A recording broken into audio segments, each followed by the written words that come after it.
Yes, I'm not pulling a Lewis here. I mean, excuse me. Yeah. No, we name names on this podcast. Okay. Oh, good to know for later. He named names. Dude, I rewatched Seinfeld recently, as I do like every couple years. Yeah. They did not handle Asian people very well on that show. I will agree. Yeah, there's a lot of very offensive, not PC stuff on there. Particularly, which I love. I think for the most part, it's really funny. I still think it's funny. I think that they may have overstepped a couple boundaries. My biggest complaint that I don't know how I forgot this, but the episode with Denise Richards with she was on an episode of yeah. Oh, the one where she shows her cleavage? Yep, she's 14. Oh, dude, that is so awkward. In that episode, man. And she's actually 14? She's supposed to be 14 years old. That's right. She plays Russell Dalrymple's daughter, and he yes. does the whole, like, cleavage peak thing. And the whole time I'm watching, I'm like, was it always this fucking skeezy, man? And yeah. It was. And he's staring. He's going full, like, don't stare into the sun, eclipse kind of thing. Yeah, you take a look and then you look away immediately. No, it's bad. It's bad. They I mean, specifically, I think gay people were represented very oddly on the show. Yeah. The Puerto Rican guy. I mean, who doesn't wear the ribbon? I like it. I mean, he's hilarious, right? Yeah. And I love that the gay guys are like, kind of like thugs, kind of like they're a little like intimidating. They scare Kramer. Yeah. But yeah, man, specifically Asian people were like, woo, like there's some really bad stuff on there. Yeah. Just the way they make them talk and yeah, I'm not gonna try to recreate some of those, but I know exactly what you're talking about. Kramer goes blackface in an episode. Yep, they covered that. They did the whole Native American thing. They had a whole episode. Yeah. Oh my god. The whole like rocking the cigar store Indian record. Oh my god, it's pretty funny though. I think the episode's kind of funny. Like it covers it, but it does it in a like approachable, funny way. Like it's not trying to make fun. It's the whole idea of comedy where like everything is allowed to be funny in that context. Right. You know, which I agree. Honestly, if it's funny, I don't care. Like I'm not offended if it's funny. Right. If it's funny, as long as it doesn't intend to mean harm to anyone. Exactly. If you're doing it for the purpose of comedy, then let it be comedy. And if it's not funny, then it's not funny, and you tried, but don't. And intent has so much to do with it. Yeah. Like if you're trying to be offensive, then it's not funny to me. Yeah, I'm immediately put off if you're just doing it for fucking like shock value or trying to be an asshole or something. So yeah, but it's interesting like how many like rewatching Seinfeld now, and having watched so much of Curb Your Enthusiasm, like how many storylines Larry reuses. Curb. I need to watch that, man. I need to get on there. You've watched it before, right? I've seen the show. I've seen like best of, and like the one skit I've seen a million times was I'm not going to say it again, obviously, but Larry David saying the N-word. Like God! He says dude. He says it, but he's telling the story of the guy. Yes, yeah.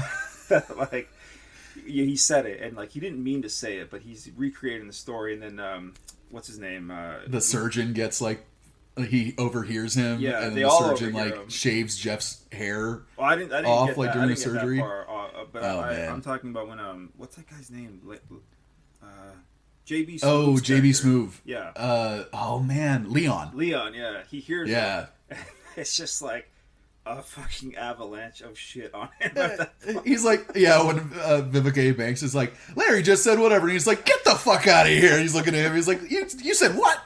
Dude, I basically watch compilations of his character on the show. He's amazing, dude. Yeah. Oh, he's so funny. So fucking. He's funny. amazing. I love that they're like best friends in the show now, and I love their relationship. I gotta watch it, man. What is it even on? Like HBO? Or something? HBO. It's HBO. Yeah, it's HBO. Okay, yeah. I'll watch it if the app doesn't crash every 5 minutes.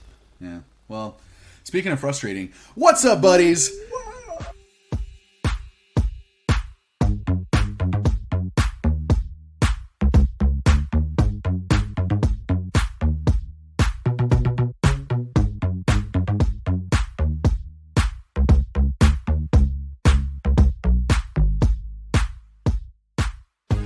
And welcome to another episode of Earbuds, the podcast where two friends or more talk about one album for, I'm going to give us 1 minute. We have 1 more minute. All right, that's all we need.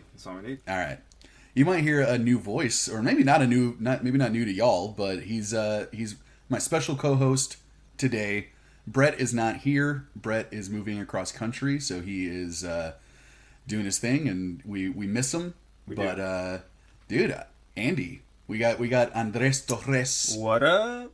On the pod today as my special co-host. Thank you. Dude, Yeah, just hoping to fill some shoes here. That's all. Well, I mean, you're like 2 feet taller than Brett. I'm pretty sure you can fit in those shoes. Feet, though. He's got some big shoes to fill, so. He's got some fucking clown shoes. Oh, some size 16s there? I think. No, maybe it might be. Yeah, I'm pretty sure. It looks weird as hell on his frame. It's just a 1 foot, though, right? Yeah, his left foot. Yeah. He's got the good foot. That's what we call it. That's his drumming foot right there. Yeah, exactly. But Andy, you're the one that wanted to talk about the album that we're talking about today, which is Black Sails in the Sunset. That is correct. By AFI, A Fire Inside. One of our favorite punk bands, right? Absolutely, 100%. Yep. I'm sure we bonded over them before, without even talking about this album. I'm pretty sure we both got kind of gay on Davey Havok at one point too. Talking about, dude, I've been about Davey Havok since I saw him at Warped Tour 2003, and he was walking around with like a black lace umbrella. Was this outside? And I'm just like 2003? So this was after Art of Drowning, right after Art of Drowning came out, I guess. No, this was right after what's the one with Miss Murder and oh really? December Underground? No, sorry, the one before that with Is it just called AFI? Sing the Sorrow. Oh, Sing the Sorrow. Right, yeah. That was right after Sing the Sorrow came out. Yeah. And dude, and that was like a huge shift for them too. Oh yeah. But yeah, Davey Havok is a beautiful man. Dude, all right, look, no lie. The first time I saw Davey Havok, because I knew about the band, but the first time I saw a picture of him was in a punk magazine. I had a buddy, old school buddy, that I was playing punk music with back in Houston, Gasper Hernandez, and he was huge into the punk scene. He had a magazine, and it had a picture of Davey Havok, and I was like, man, check out this hot chick right here. And I didn't really look at the picture. It was small, and I was like, man, she's hot. And like, I kind of looked at it closer, and Gasper was just laughing the whole time. And I'm like, what are you laughing at? And then I saw like the name was Davey Havok. I was like, is that dude? And yeah, sure enough. Davey's kind of a hot name for a girl too. Also, but he's a beautiful man. He is a really pretty man. He's good looking, like he's put together real nice, and he's gone through like some looks, right? Some for looks, sure. And they're all good. So. Yeah, his look whenever he had the kind of like, can I talk to your manager haircut? Karen. Yeah, that wasn't great. That was weird when he was wearing like the glittery eyeshadows. That was and all that stuff. Miss Murder era. That was the Miss Murder era. That's when I stopped. Like I mean, I stopped listening to them after Sing the Sorrow, but I saw him on a cover of like a vegan cat magazine. Whoa. Like Vegan Cat Lovers or whatever, and he was just on the cover like holding a cat, really beautiful photo.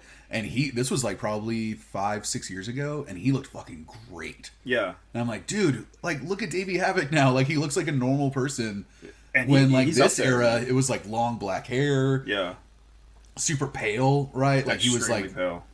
This is like when the album before Black Sails in the Sunset was Shut Up and which one? Oh man, it was like it wasn't Answer That and Stay Fashionable. No, it was Open Your Mouth and like Shut Up and something like Shut Your Eyes or something. Shut Your Eyes and Open Your Eyes or something. Shut Your Mouth and Open Your Eyes. That's it. Yeah, we were getting there. Yeah, and that was like. I mean, all their albums before Black Sails in the Sunset were super, like, fucking hardcore, skater punk, minute-and-a-half long songs, and Davey just fucking screaming. The whole time, yeah. Which I love. I mean... Which I fucking love. I love that era of AFI, but this record was a huge shift in their music. Yep. They went from, I mean, not just, like... going, from 1.5 minute songs to like 2 to 4 minute long songs, which was like never a thing they did. But their songwriting process like felt so different when this album came out. Like this is when they started their kind of more gothy horror phase. Horror punk is what people were, or I heard people referring to it as horror punk or like goth punk, and I don't know if that's even accurate, but that's just what I heard. I don't know. I heard that too, and I don't agree. I think Art of Drowning is much more horror punk. That's when they started getting way more into it. Definitely. I thought the Latin names of all these tracks was just so silly on this album. There's a story behind some of them, and I think I think some of them are pretty funny, and I didn't know what the story was behind a couple of them for a while. But it's an interesting one for sure. Like Malleus Maleficarium, I think. I thought they ripped it off of Harry Potter. Dude, I literally wrote that down. I was like, all these songs sound like a Harry Potter fucking spell. No, that's that has something to do with like the Salem witch trials. Apparently. Oh, okay. So it's like a real thing. It's like an actual, like they didn't just make it up and like we're being goofballs. Like it's a real thing that exists. But like porphyria and exsanguination. Yeah, I mean, leave it up to AFI to be super dramatic with like the song titles. You know, like I'm not. That doesn't surprise me at all. Clove smoke catharsis. Come on. So like this is so goth. It reminds me of the goth kids from South Park. That's all. 100%. That's all I can think of whenever I read these song titles. But man, I love it. I love it too, man. I fucking like this album. I remember it being a lot better when I was 17. Okay. You know, like listening to it again, I was able to kind of pick out the like, ugh, isn't like, you know, when I was 17, I was like, this is so fucking awesome. Like, I love this because I got into their earlier albums like way later in life. Mm-hmm. Like I wasn't into that type of punk until I was like in my 20s, like mid 20s or something. Yeah. And I was like, holy shit! Like Answer That and Stay Fashionable is like Very Proud of You is my Very favorite, Proud of You, yeah. second favorite album by them. Yeah, my favorite album is Art of Drowning by AFI. Yeah, well, join the. So I was super club. deep into the horror stuff and like, you know, their Halloween cover, their Misfits cover, and then like, but yeah, this album, I don't think time was kind to this record. Oh, like it didn't age well. I don't think it aged very well. Okay. Especially in the production. Yeah. No. You have a point. You have a point. That's something that I always kind of focus on whenever I hear it, especially when listening to it with headphones, because obviously you pick up on everything that like all the missteps maybe. I don't know enough about production for like on the production end of making music. I just hit drums in time sometimes. But yeah, the drums kind of sound weird sometimes. The guitars kind of sound kind of weird to me. I don't know. Something sounds off sometimes, but yeah, I feel like anytime I hear it, I feel like that's inherent of punk music sometimes. You know, like it's supposed to be kind of janky. Yeah, maybe. like it kind of adds to it a little, right? Like the shittiness kind of adds to the vibe. Yeah, because that's how I associate punk music. Like punk music to me shouldn't be clean.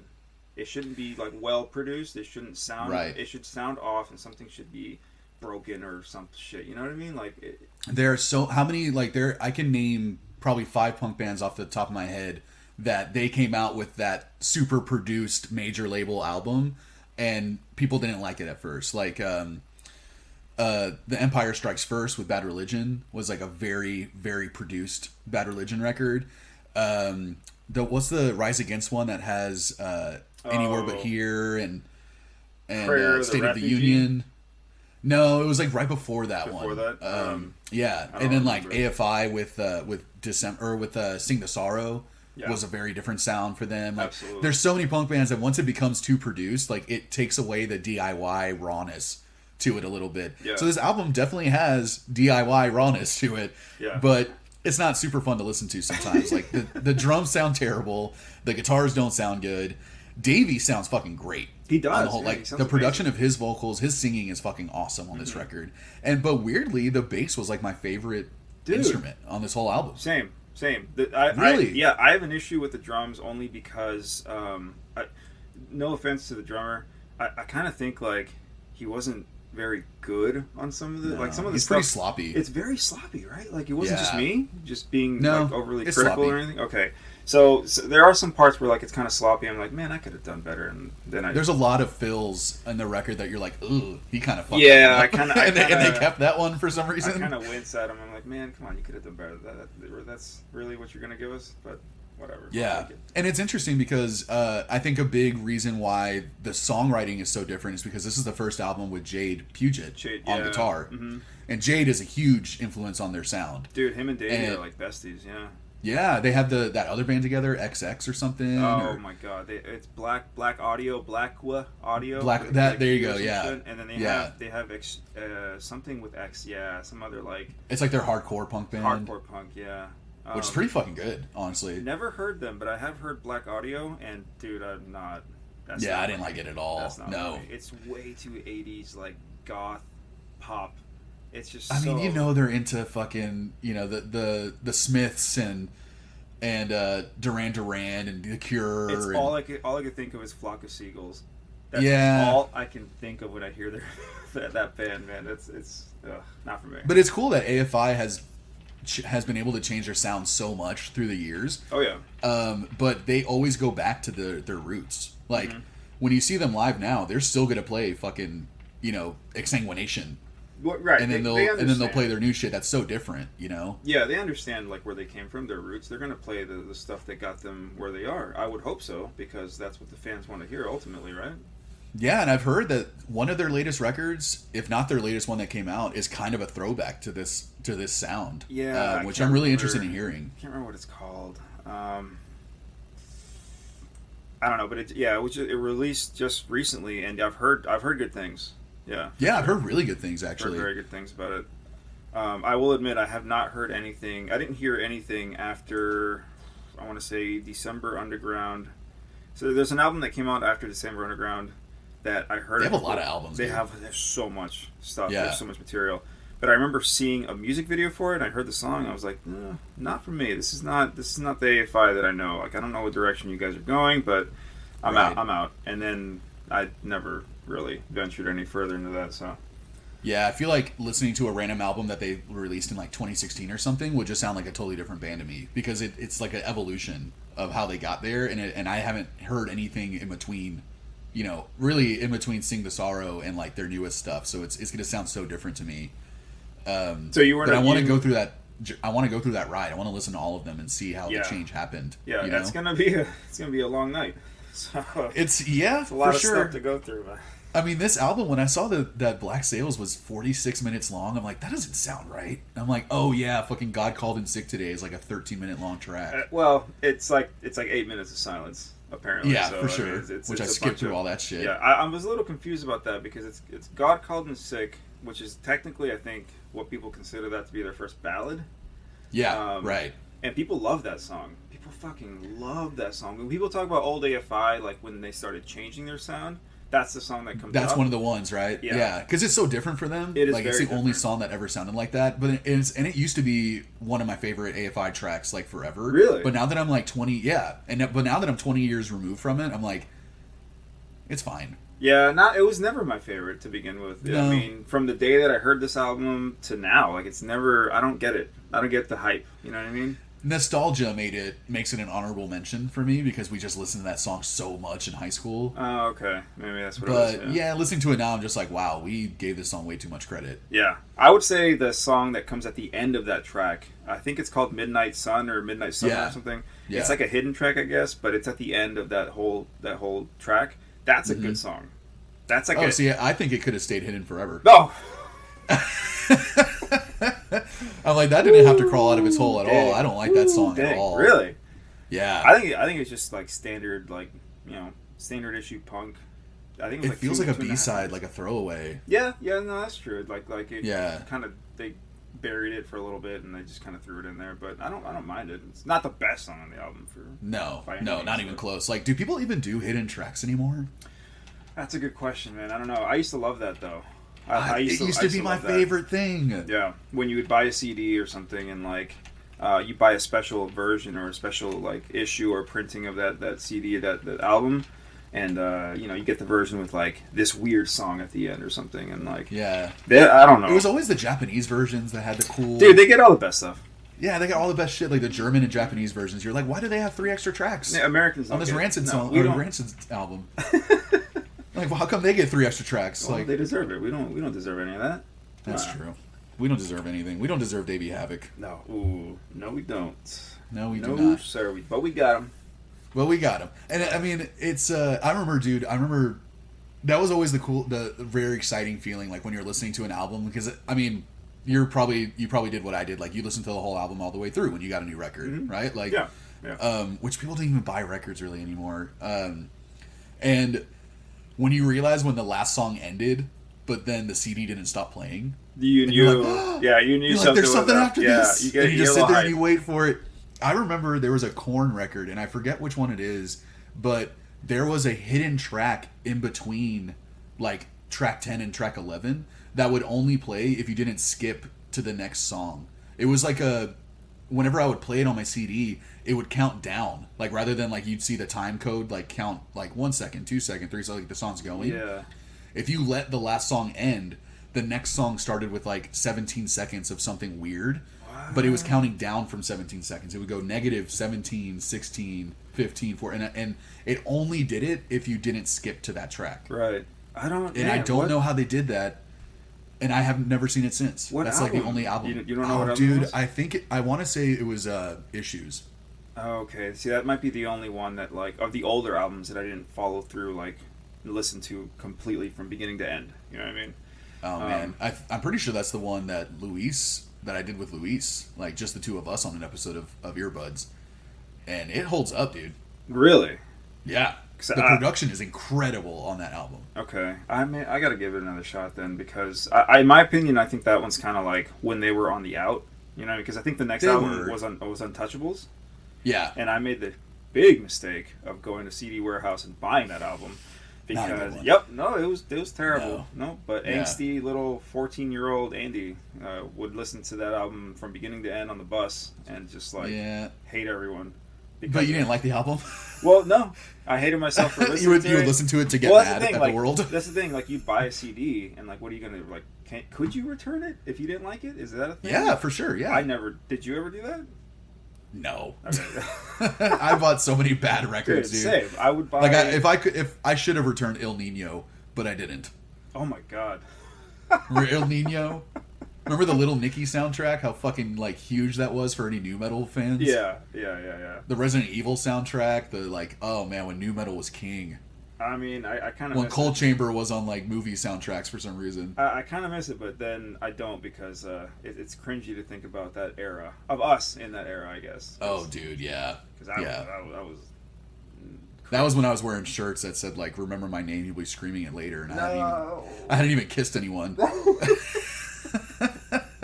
I had a shirt that said "Don't play leapfrog with a unicorn." Oh my god. Dude, all the Gadzooks shirts, I bought all those. All the Spencer's stuff. Spencer's was a touch too blue for me. Really? Like, yeah, because they were like really sexual, like really. Well, they did have sex toys, like straight up. Yeah, right. In the store, like not hidden or like in a special corner. Like next to like the bongs too. Yeah, like next to like like a so button weird from like Harry Potter or something. They would have like a. Honestly, back in the day, smoke shops were also sex shops. Like, in Houston, if you wanted to go buy a bong, you could buy a bong and a strap-on, like, in the same place. Interesting. It was weird. Yeah, I don't think I ever ventured into a smoke shop until I was obviously older. Yeah, that's where you would get the horny goat pills and all that shit. Oh, and it was like, I just want to buy a pipe, dude. And you're looking at all these, like... You could get that horny goat stuff at any gas station, any Texaco, any Shell station down in Houston back when I was a kid. Oh, yeah. Any trucker fucking, like, speed stop. That's the good stuff. I mean, that's the bad stuff right Yeah. there. It was interesting, like, to find out that Jade, this is his first record, because I'm just like, oh, well, that's the shift in the sound of AFI, was when Jade got in there. But it's like, there's no real standout riffs or licks or anything, other than God Called in Sick Today. Like, that's the only standout guitar work on the whole record for me. Nothing's agree. Like amazing, even though he's a great punk guitarist. I think like, he writes good material. I think he writes great material. I would say Art of Drowning has better riffs. Okay. And better songs, honestly. I think they have better songs on Art of Drowning. Like, this is very much a mid step for AFI. They were still trying to figure it out, I feel like, on this record, because obviously, like, new member in the band, new songs and everything, but, like, I feel like Art of Drowning is when they really figured out how to write a 3.5-minute punk song with, like, a good bridge because there's not one good bridge on this record. What? Dude, all the bridges just like bring the energy down for me, and like Down? yeah, they're boring. I don't know if we listened to the same album, actually. I'm being honest. I'm starting to. I mean, this is your favorite AFI record, right? This is by far my favorite AFI record. But again, this could be like, just like with the last record that we covered with me. It's not the best example of that band, but it's more of a nostalgia tie. Like, I have a connection with it. There's this whole. I listened to it at a period of my life where things weren't going very well, and it just It's like what I said before. You listen to a certain song or a certain album or a certain artist when you're going through a troublesome time in your life, and it's gonna impact you, man. It's gonna leave a mark in some way, and that's exactly what this album did. So maybe it was just the timing of the album. I could have heard anything else. I could have heard Celine Dion or something, and like been a huge super fan of hers now because of that time. I love Celine Dion. Yeah, she's legit, dude. She's amazing. Yeah, she has one of her songs makes me cry every time I fucking listen to it. Which the Titanic song? No, it's the one. There's like, we had nights of oh man, we had nights of endless pleasure. And oh, okay. It's like, baby, baby, if I love you like this. Wow, that was pretty and you good. kiss me like that. Oh, dude, that song gives me goosebumps when I listen to it. Really? Dude, that woman is amazing. No, she's definitely like very talented. She's obviously like super talented singer. I don't like her on the level that you do. Dude, it's really probably not. My brother-in-law kind of like resurrected my love for Celine Dion because he's from West Africa, and apparently Celine Dion is fucking huge where he's from. Interesting. So he grew up listening to Celine Dion because he's from Benin, and their main language is French. Okay. They speak French in Benin, and she's a French Canadian, I think. Yeah, I believe so. So her songs were huge there. All her songs that were in French, like, oh yeah. So I went on a really long road trip with my sister and my brother-in-law, and he was playing Celine Dion for like hours. Damn. And I'm like, dude, are you really about to put on Celine Dion? He's just like, oh yeah, I love Celine Dion. I'm just like, really? He's like a 6'5" like black dude, huge guy. You would like never expect it. You would never expect it. And then he's like singing along and he's loving it, and I'm just like, holy shit, she's incredible. Like, I started getting super into it. I was like smoking in the back seat. I'm like, Celine Dion's fucking awesome, dude. Damn, man. All right, well, maybe I'll give her another shot. Give her a try. Just go to her top rated tracks on Spotify and like see if she does anything for you. Yeah, I think it's just because of the association with the Titanic movie and that song. I'm over it. I'm done. Yeah. I don't want to hear it. Yeah. I still love that song. Yeah, that song is like Christmas music. It's like you either love it or you don't. Well, that's where we're different. You like Christmas music. I love Christmas. I love Christmas music. I don't like it. I'm Team Brett over here. I know. Hate, but I have a reason. It's because y'all are dead inside. Very true. You've lost the magic I can't of Christmas. I can't speak for Brett, but I am like literally a piece of charcoal inside. That's what you get for Christmas every year. That's why you're all. Oh, dude, I love it. I love it. Yeah. You can make you do stuff with it. Yeah, it's great. Yeah, you grill. You throw it on the grill. You got a fucking steak. Yeah, you got a real stew, baby. Yeah. I knew you were gonna get the reference. You got a stew going. You got a couple bones in there. But no, my reason for the Christmas music thing is all because of working for Walgreens for like 8 years. And they retail ruins it for you. Dude. Working retail ruins a lot of things. First off, yeah, for sure. It ruins people for you. Yeah, it's not a healthy experience. But I will say that everyone should work retail or like the food service. Yeah, exactly. Like at least a year or two, just so you get used to what it's like. You know what I mean? That way, when you're out, you go get a table or something, and you understand where the server's coming from, or where the busboy's coming from, or whatever. So. That way they get an idea. But yeah, working at Walgreens, man, they hit you with that Christmas music like October, boy. Like, I'm talking like they play Halloween music up until Halloween, and then bam, 8 o'clock on like the 31st of October, you're getting 8 different versions of Jingle Bells, which is just like I can't do that. I'm dying here. And then you can't do anything about it. You can't put headphones in. Because you gotta tend to customers. That's the only justification I'll accept It's for really someone it's really to just hate that. Christmas music, because that's such a great reason to hate it. It's I mean, really you were tortured with it. Like Yeah. you were waterboarded with Christmas music like every year working in retail, and you worked at Walgreens for a while too, right? 8 years. 8 years. 8 years, dude. Yeah. 8 Oh man. fucking years working at Walgreens, and I mean, I was supposed to be, at this point, I was supposed to be a store manager. I mean, that was my. I can't believe I'm saying this. That was my aspiration. I wanted to have my own store in Houston.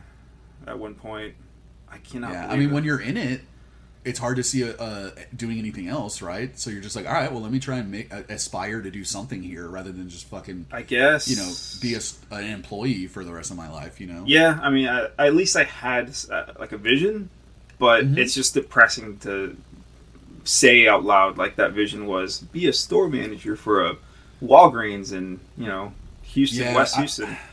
I worked with, I worked retail a lot Mm-hmm. and growing up, and yeah, I saw that in my managers a lot, and I always thought it was like, it kind of would depress me a little bit when I saw how dedicated they were to this job and how much it meant to them.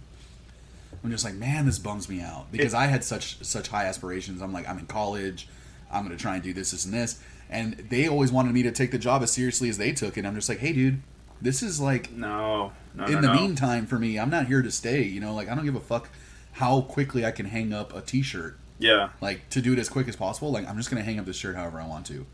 Yeah. And it always bummed me out. But it's like, I understand, like, if that's the position in life you're in, like, try and make it as best as you can, Well, and more get dedicated power to to it. them if they want Yeah. that, you know what I mean? If that's where they want to go, but And I was such a jerk back then, is what it was. Because to me, I was just well, right, like, because I was just, I didn't understand. So to me, I'm just like, dude, like, your life is fucking sad. Like, I don't want your fucking life. I'm not here to live your life. Like, fuck that. Like, did so you- I was did you always tell them that? I was a really shitty employee. you wouldn't say that to them. I said that to one of them. Woof. Oh. I know. Damn. I know. I was like, dude, this is your life. And I was just like, this is just a stepping stone for me. I'm going to graduate with a degree and I'm going off to a career. I was like, I don't care as much as you do about this job. And he was, Yeah. and I felt so bad.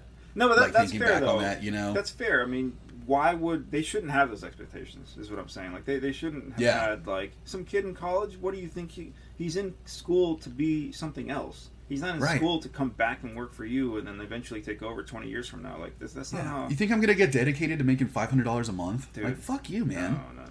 No. Not everybody wants to be a fucking EXA or whatever they're called now. I don't know what they're called anymore, but. All the acronyms. Yeah, they had like I was an STL. I was a Sims coordinator. I was an inventory manager. I was everything at Walgreens besides a store manager, basically. Right. So- Well, it's probably good that you never became a store manager, because Dude, now you've moved on and you're doing awesome things now. So glad, I know. glad, because I would be miserable listening to Christmas music every fucking Oh God. year. I can't do it. But yeah, Well, I'm gonna make Brett do a Christmas episode every year. So, that's terrible. well, Damn. he can deal. Everyone can deal with it. Yeah, well, everyone's gonna have to deal with it, I guess. This podcast is all about me anyway. That is true. Yeah, it is called the earbuds, and you're the earbuds. Yeah, Plural. I'm the Plural. Yeah, plural. I am both. both. You were exactly both buds. Yeah. Yeah. And if that's a fat joke, I accept it. Ooh, that wasn't, but I see where you're going with Could it. have been. It is time, it is time, it is time for Choice Nugs. It is time, it is time, it is time for Choice Nugs. All right, man. Well, fucking let's get into the choice nugs, dude. Like, Yes. do you have any honorable mentions before we get into the choice nugs? Like, do you just love all the songs on here, or do there some that rise above the others? So, this is okay. So this is definitely one of those albums where like I don't hate a song. You know what I mean? Like there isn't a song that I absolutely like. Ugh, I'm gonna change it. Yeah. But there are definitely like some standout tracks, and I don't want to.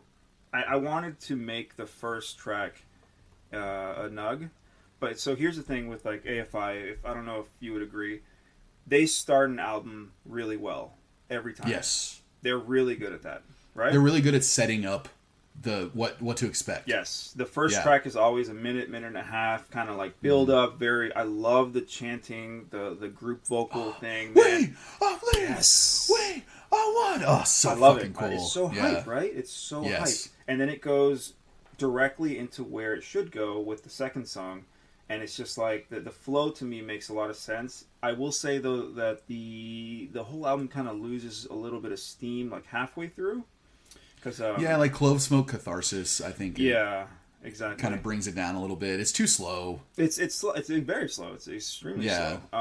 And I don't know if that was intentional. Like they wanted to go from like a fast pace and then like bring it back down and then go back and forth a little bit, and maybe that was the way that they arranged it. But I don't mind it, I guess.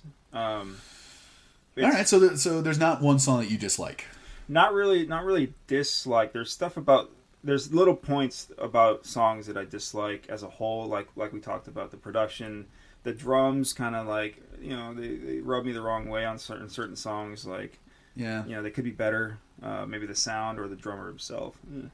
But I will say, like, what's the first song? Strength Through Wounding. Yeah, mm-hmm. That's an honorable mention just because it's so, I don't even want to count that as a song, that's the problem, but it's so good, man. It's good. It's so good. Yeah. It's very hype. Mm-hmm. Yeah. I think it does what it's meant to, and kind of like introduce you into the album, going straight into what is it, Porphyria, I think. Yeah. Second track. Yeah. And that right there is my nug. That's one of my nugs. Yeah. Dang. Dude, that song. Man. I don't even know where to begin with that one. That one. So my idea, or what I think of when I hear these songs, is me on a bike. Okay, because this is that is a time in my life when I got this album introduced to me. Because I already knew about AFI, obviously, but like, someone was like, hey, check out this album from AFI. A lot of people don't really know about it. It's before, they got really, really huge. But I think you would like it. And sure enough, like, I would put it on from beginning to end and like go to work. It'd take me half an hour to 40 minutes to bike to work. And I would just I would jam basically the whole album, and it was just like an experience, man. It was great. So that's kind of what I connected to, I guess. And it's just, it's, to me, the album is hype where it needs to be. Like I get like, I don't know, I go like Super Saiyan mode when I hear a couple of these songs. I'm not gonna lie. And then I imagine like, man, what is it like seeing those songs played live? Fucking awesome. Oh my god, I can't even imagine. I've seen videos. So much energy, dude. They play these songs double speed sometimes. Yeah. I'm like, dude, are you crazy? And then you see the crowd and they're like jumping on the stage with Davey Havok, and like people are just throwing elbows, and like, whew, that's it's a lot. It's a lot, dude. And that's Porphyria has. You can say this about almost every song on the record. Great choruses. Absolutely, great choruses. The ones that are chanty are super fun. Yeah. They just have a way of like, they're really catchy. Extremely, yeah. And those are the only other vocals I like on this record. Like when someone else is singing other than Davey, it sounds awful to me. But those chants are fucking so much fun.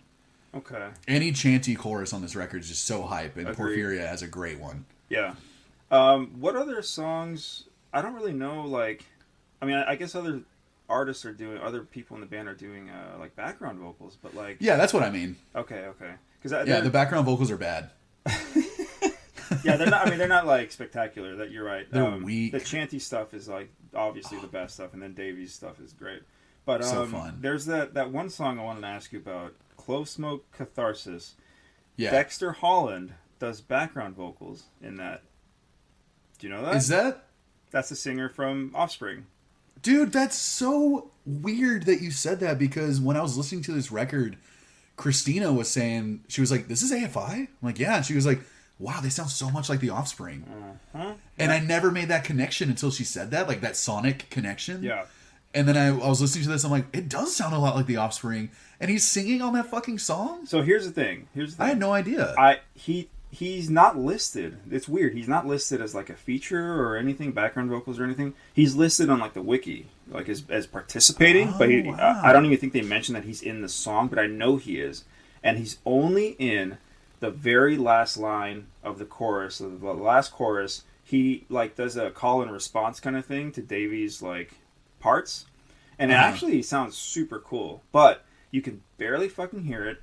And it's only at that part. And I don't know what the hell that's about. Like, did they bring him in just for those 5 seconds? Like, hey man, we have this cool part for you. Come do it. Maybe he just like visited the studio that day and they're like, hey, you want to sing on the song we're recording today? I guess so. Also, is he not? I might be wrong, but is he not? Or was he not the creator or / owner of Nitro Records? Who, Dexter? Yeah. I have no I idea. thought he was, because I saw an interview with them and they mentioned Dexter Holland being that guy, and they brought AFI onto the label, and they never mentioned like him being in the song, but they mentioned that, and I was like, Yeah, I had no idea. Funny. I don't know if that's true. So someone That's crazy. I had no. That really like blew my mind just now because I never had, like I said, I never made that connection before, and the fact that Dexter's on a song on this record is even weirder now. Their voices are very similar. They are super similar. I never made that connection. I never thought that. But I think it matches like the vibe of that song. As much as I don't love the slower songs, I kind of like that song, even though it is literally about clove cigarettes. Yeah, it's my least favorite song on the record. I don't blame you for it. I don't like silly. it. It's silly. Yeah. Yeah. But one of my choice nugs is Exsanguination. Ooh, okay. Dude, a fucking another great chorus. Yeah. Like, into a world that's overcrowded, but you won't find me or recognize me. Like, so fucking that song, like Porphyria is great, but Exsanguination is track number 3, and that's the first track that like really hits me. Okay. So you don't like at the end of Porphyria, they do this. That's another thing I love about this album and the band in general. They kind of know how to end a song if it's meant to be like, over the top. And Porphyria is one of those where like every time I hear that last part where it's just the drums by themselves and they do like this weird like down and up kind of thing, and then Davey does the like repeating vocal part. Yeah, dude, how does your blood not just start boiling when you hear that? Oh my god, I go insane. It's so hype. I can't. I mean, that's why I love Exsanguination, because the first time they do the chorus, almost everything drops out, but it's the drums, and then the group vocals like all singing the same thing. Oh, it's so much fun. That part is also super hype with the vocal. Anytime they do those group vocals, man, it's just so good. It's perfectly done, and it's so hardcore punk. That's like they're keeping that hardcore aspect to their songs, and I really appreciate it. And Exsanguination just always stood out to me on this record. Okay, so that was one nug, right? One of the only bridges I don't hate, too. Okay, all right, I'll take it. So, even though I wrote bad bridge on my notes, I'm like, I'm listening to it now. I'm like, it's not that bad.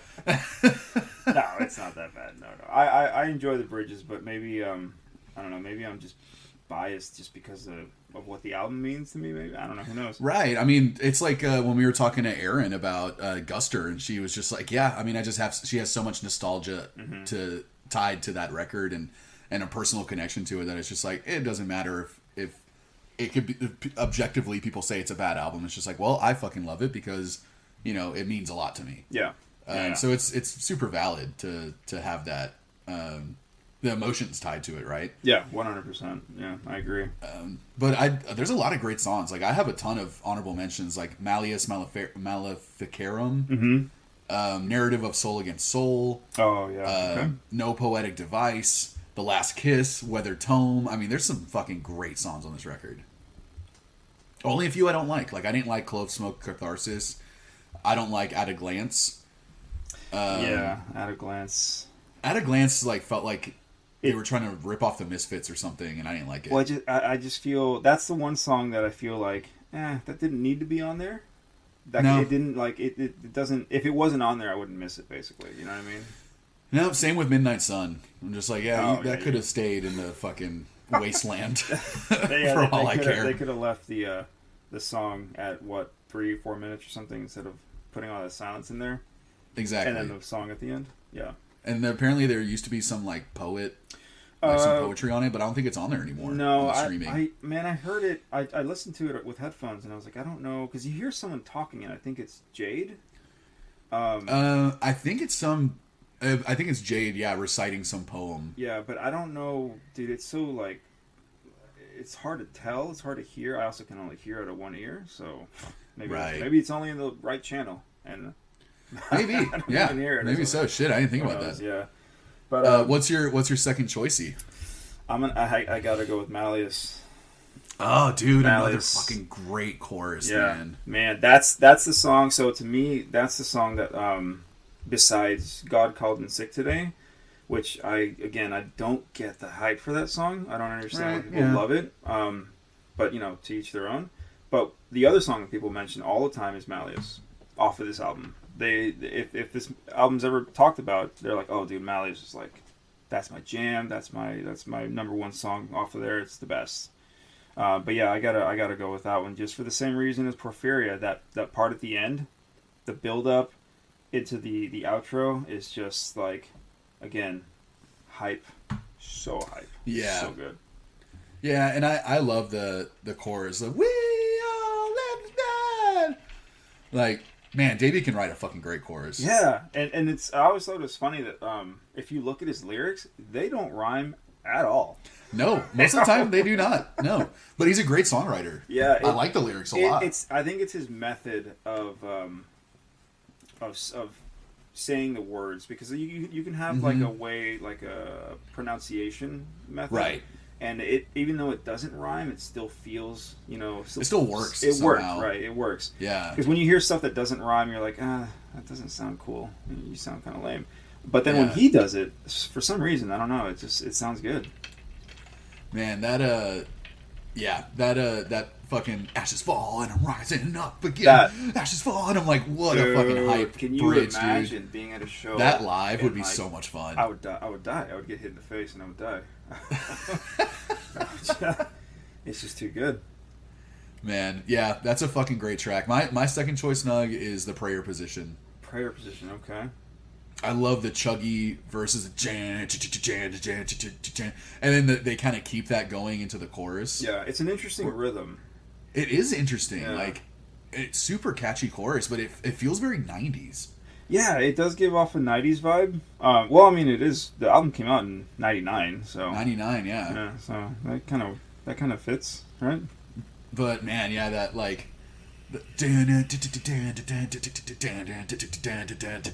like what a great rhythm. So chuggy and very weird for AFI to do that. It feels very rock. More than punk. This was the first album, like you said, this is the first album I think where they're dipping their toes into something new. They're kind of going into a new realm and seeing what works. And I think the way you put it kind of makes sense to me, is like, this is the album that was a stepping stone for them for Art of Drowning, because Art of Drowning was really what they meant to do, I think. Right, exactly. This was like a transition period for them.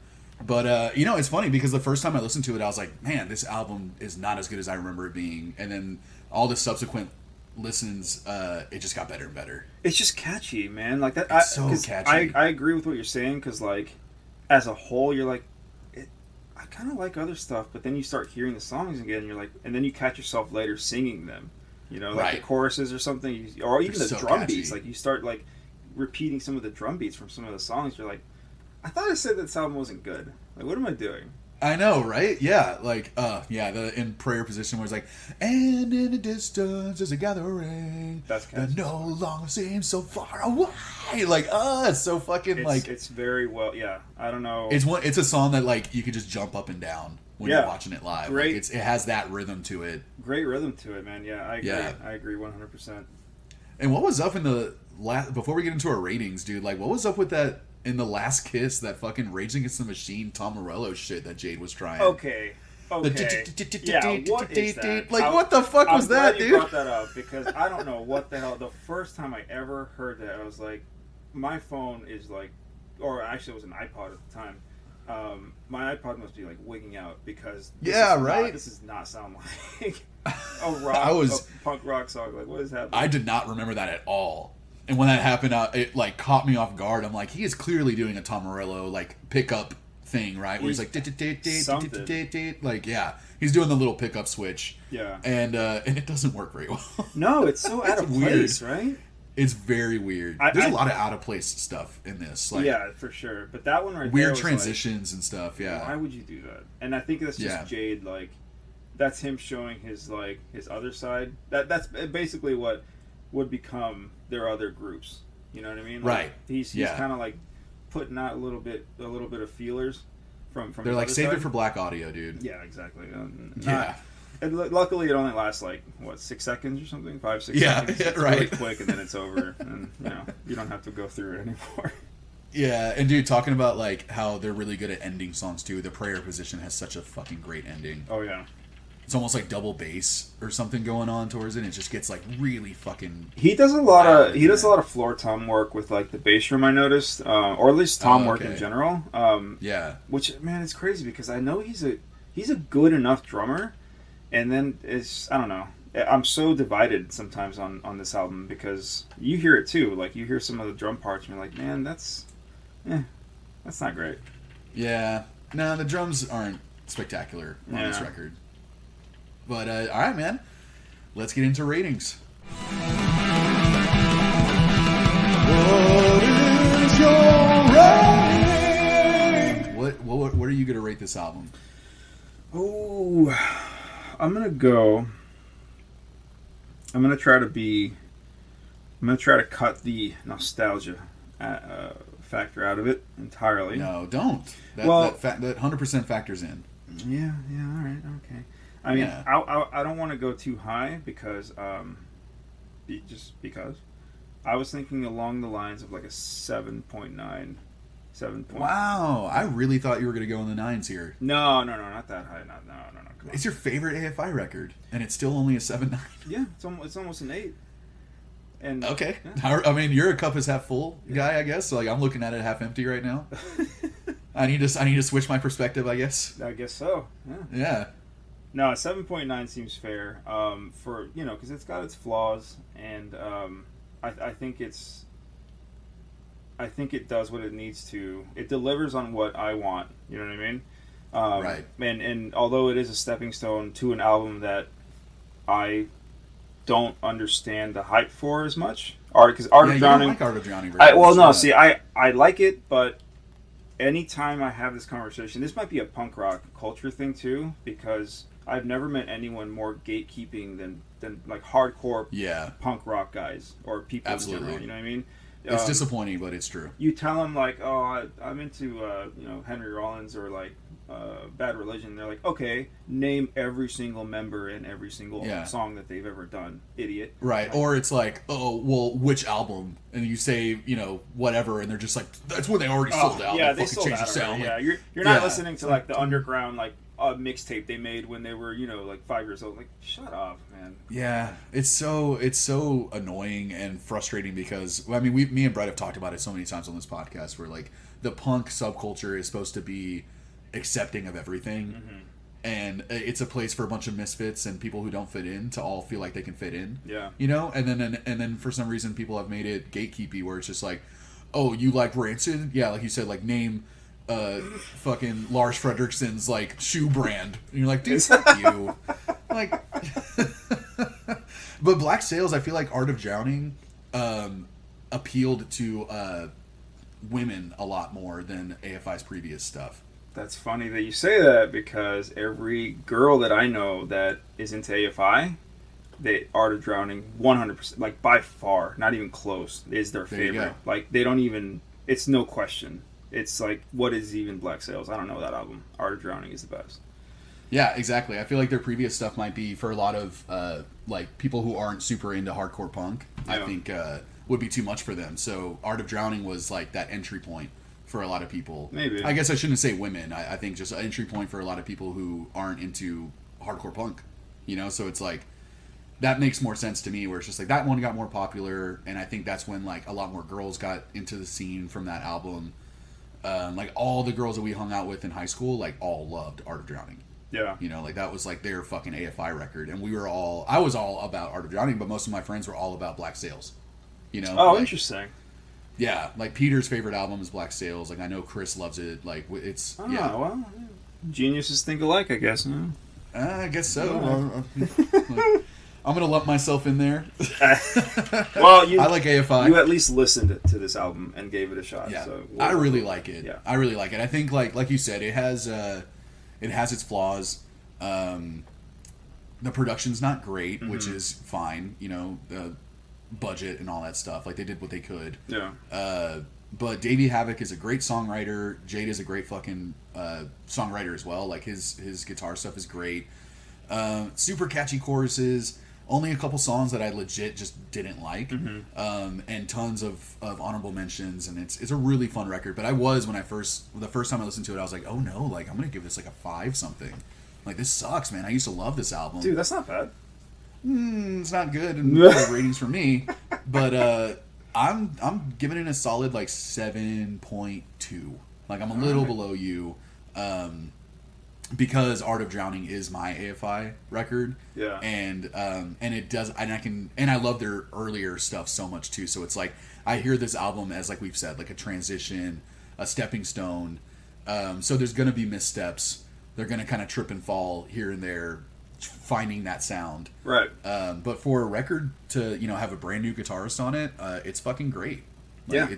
I think they did a really good job. And it does, like, 20 years haven't done this album good. Like, I think if you heard this now, a lot of people might not like it as much as they liked it when it came out in 1999. I could see that.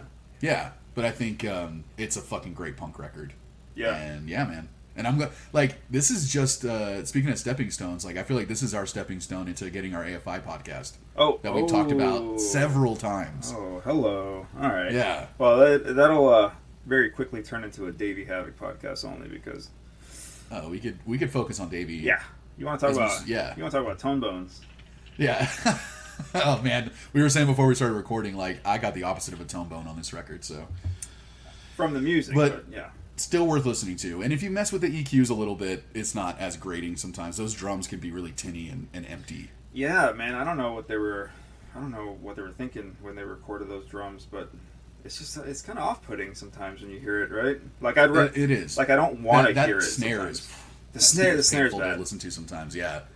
And I can't imagine with, like, tinnitus listening to that fucking snare for 46 minutes. You put up with it, I guess. You're like, I ate a gummy before, I'm fine. It's several. Yeah. It helps. Yeah. It definitely helps. Well, shit, Andy. Like, this was super fucking fun, man. Agreed. Yeah, this was awesome. I love the different, like, every time we have a guest on, the different styles of music that you guys force us to have to talk about and examine. And being already a punk pretty much my whole fucking life, like, it was so fun to go back to this record because I haven't listened to this since high school. It's been a while. It's been 20 years since I listened to this, man. almost. Like, so I was really excited to go back to it, and that's why I was so, like, bummed when I didn't like it the first time through. Yeah. Because I remember loving it and then being like, oh man, but it was really fun getting to revisit this shit, and thanks for fucking stepping in and replacing Brett. You're now the co-host. Oh no, I could never replace. Brett is out. You are in. Old Brett Hammer Hands over there. Brett's gonna be a special co-host when he wants to be back on. Like, you've taken his position. Oh damn! All right, well, this is the AFI podcast now, like you said. Yeah, I mean, we're changing the name. We're rebranding. No more. We got a new logo. Now we will have Brett on in the next episode. He is back. He's settling in right now, but yeah, man, super fucking fun. What would you rate this episode? Man, any episode with you or Brett, either solo or combined, 10 out of 10. Doesn't matter. I'm giving this a 10 also. This was super fucking fun. And you were such a great, like, co-host and a really great guest. So, like, you're great at it, man. Like, you and Aaron. Like, I'm always impressed when we have you guys on. Aaron has a good, like, radio broadcaster voice.